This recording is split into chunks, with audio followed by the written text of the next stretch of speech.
यानी गिलहरी और केज यानी पिंजरा, तो ये लगभग उसी समान दिखता है। ये इसके अंदर ये रॉड होती है, इस तरीके से मार्किंग कर लिए। अभी हम दूसरा देखेंगे, दूसरा टर्मिनल।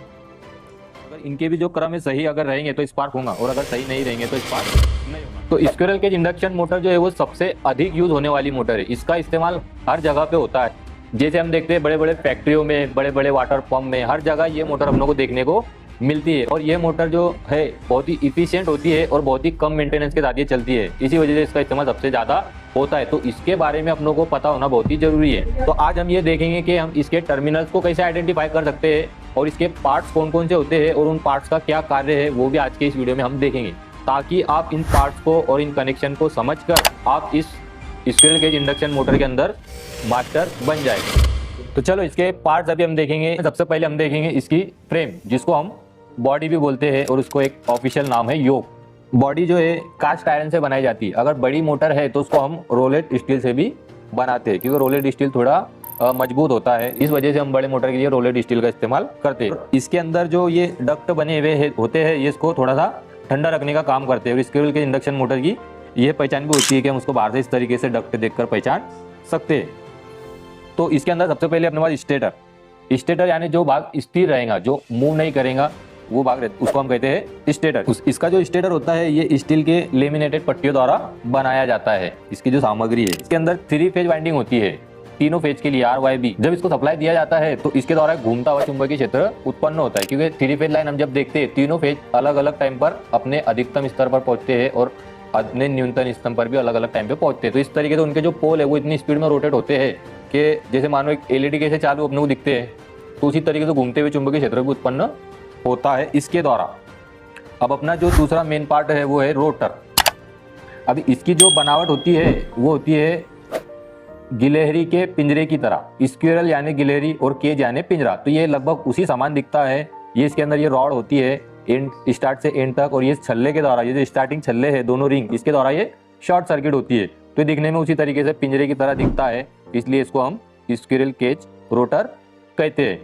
और ये जो बार है इसके अंदर, ये बने हुए होते हैं एल्यूमिनियम के, तांबे के, और अगर हमको थोड़ा सा रेजिस्टेंस ज़्यादा चाहिए होगा तो ये पीतल के भी बनाए जाते हैं। तो ये डायरेक्टली शॉर्ट सर्किट होते हैं। चलो उसके बाद इसका एंडिंग में एक फैन लगा हुआ था, फैन ब्लेड। ये इस मोटर को कूलिंग करने का काम करता है, क्योंकि ये शाफ्ट के ऊपर ही होता है और ये जैसी रोटेट होती है उसके साथ साथ ये फैन भी रोटेट होता है और मोटर को ठंडा रखने का कार्य यह करता है। उसके बाद स्टार्टिंग प्लेट, एंड प्लेट और उसके बीच में जो शाफ्ट है उसको भी होल्ड करने के लिए 2 बेरिंग्स यहाँ पर लगी हुई होती है।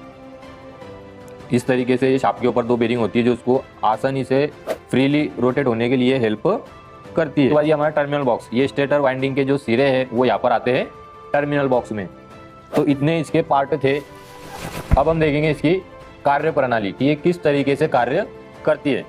जब हम इसको 3 फेज सप्लाई देते हैं स्टेटर को, तो इस स्टेटर के द्वारा क्या होता है, घूमता हुआ चुंबकीय क्षेत्र उत्पन्न होता है, क्योंकि तीनों फेज अलग अलग टाइम पर अपने हाई पर और लो पे जाते हैं।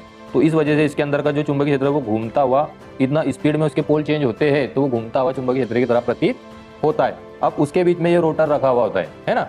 ये रोटर के अंदर ये जो बार होते हैं जो अंदर लगे हुए, ये सिंगल केज रोटर है, किसके अंदर डबल होते तो अंदर से भी एक पिंजरा रहेगा इस तरीके का, बराबर। और थोड़े से रोटेट कर्व साइड में होते हैं, ताकि इसके द्वारा जो पैदा हुआ मैग्नेटिक फील्ड है ना उसके साथ ही अच्छे से रिलेट कर पाए। तो इसके ये जो घूमते हुए चुंबकीय क्षेत्र में जो रोटर रखा जाता है, तो इसके द्वारा क्या होता है, ये चुंबकीय क्षेत्र का छेदन होता है। और छेदन होने के कारण क्या होता है, इसके अंदर वोल्टेज उत्पन्न होते हैं इस बार के अंदर, और वही वोल्टेज के द्वारा भी क्या पैदा होता है, मैग्नेटिक फील्ड उत्पन्न होती है। तो इसकी मैग्नेटिक फील्ड और ये स्टेटर के द्वारा उत्पन्न की गई मैग्नेटिक फील्ड दोनों एक अलग इंट्रैक्शन के जरिए क्या करते हैं, मोटर को एक बला घूर्णन प्राप्त होता है। मतलब मोटर एक तरफ से घूम जाती है। जैसे कि हमने देखा कि 2 मैग्नेट अगर हम समान पोल के रखो तो उनके बीच में क्या होगा, प्रतिकर्षण होगा। और अगर विषम रखेंगे जैसे साउथ और नॉर्थ तो क्या होगा, दोनों के अंदर आकर्षण होगा। तो उसी तरीके से इनके अंदर भी पोल उत्पन्न होते हैं और खिंचाव और ढकलाव के कारण मोटर एक दिशा में घूर्णन करने लगती है। तो इस तरीके से 3 फेज इंडक्शन मोटर कार्य करती है।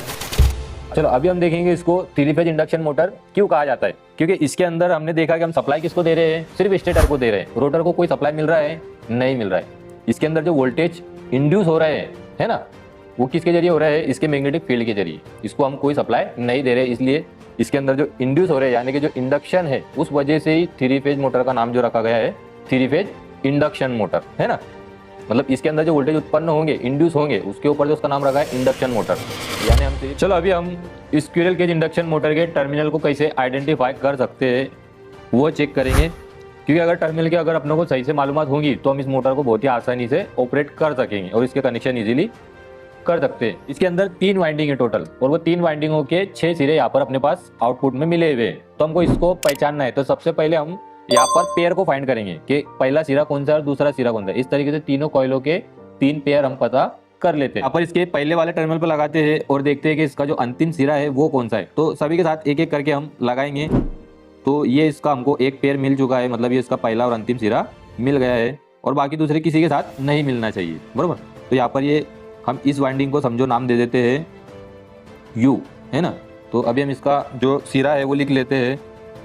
वाइंडिंग का U1 और U2 इस तरीके से मार्किंग कर लिए। अभी हम दूसरा देखेंगे, दूसरा टर्मिनल। देखो यहाँ पर ये मिल रहा है, मतलब ये इसका शुरुआती और ये इसका अंतिम सिरा। इसको हम नाम दे देते हैं V। तो हम इसको V1 और V2 इस तरीके से मार्क कर लेंगे। और अब जो है हमारे पास तीसरा जो सिरा है, अब बचा सिर्फ ये एक ही है हमारे पास, तो ऑब्वियसली इसके साथ ही वो मिलना चाहिए। तो बराबर ये इसके साथ मिल रहा है, बाकी दूसरे किसी के साथ नहीं मिलेगा। तो ये इसका जो तीसरी वाइंडिंग का सिरा है उसको हम नाम दे देते हैं W। तो इसको भी हम W1 और W2 इस तरीके से हमने उसके नाम दे दिए।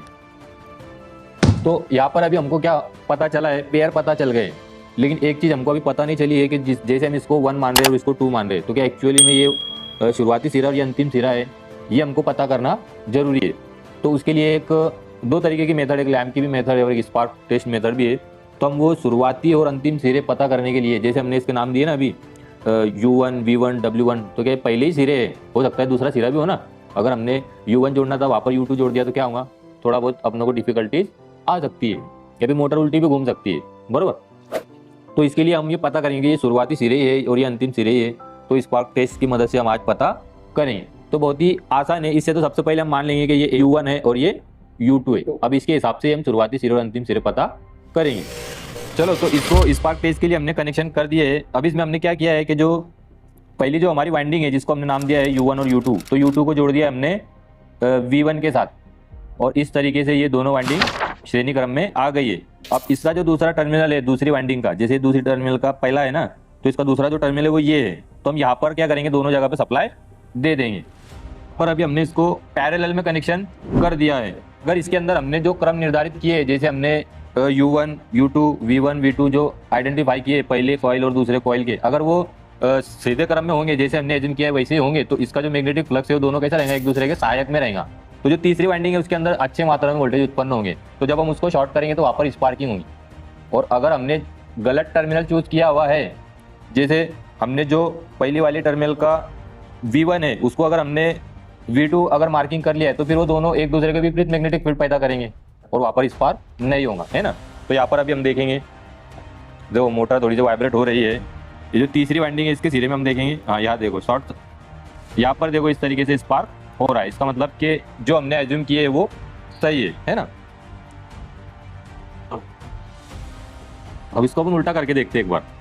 चलो, अभी हमने क्या किया है कि जैसे पहले हमने देखा स्पार्किंग हो रही थी, क्योंकि हमने जो नंबर एज्यूम किया उसके जो टर्मिनल थे U1, U2, V1 और V2 वो बराबर सही थे। अगर हम जो पहली वाइंडिंग है U1 और U2, उसके साथ U2 के साथ अगर हम V1 ना जोड़ते हुए V2 को जोड़ दे, तो इस तरीके से उनका जो क्रम है वो क्या होगा, गलत हो जाएगा, है ना। क्योंकि हमने जो उसका शुरुआती सिरा है उसको, उसका जो अंतिम सिरा है उसको शुरुआती में जोड़ दिया, तो यहाँ पर दोनों के मैग्नेट अलग हो जाएंगे और स्पार्किंग नहीं होंगी। तो वही अभी हम यहाँ पर चेक करते हैं।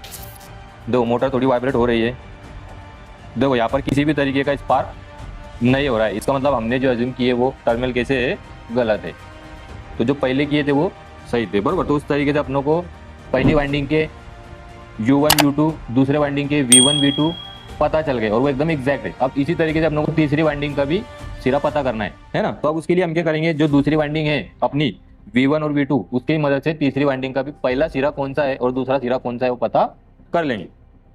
इसके लिए हमने उसके टर्मिनल कैसे किए हैं, जो हमारी दूसरी वाइंडिंग है V1 और V2, तो V2 को हमने जोड़ा है W1 के साथ, बराबर। और अब हम जो सप्लाई वो दे देंगे डायरेक्टली V1 को, और जो हमारी जो तीसरी वाइंडिंग का अंतिम सिरा है W2 उसको।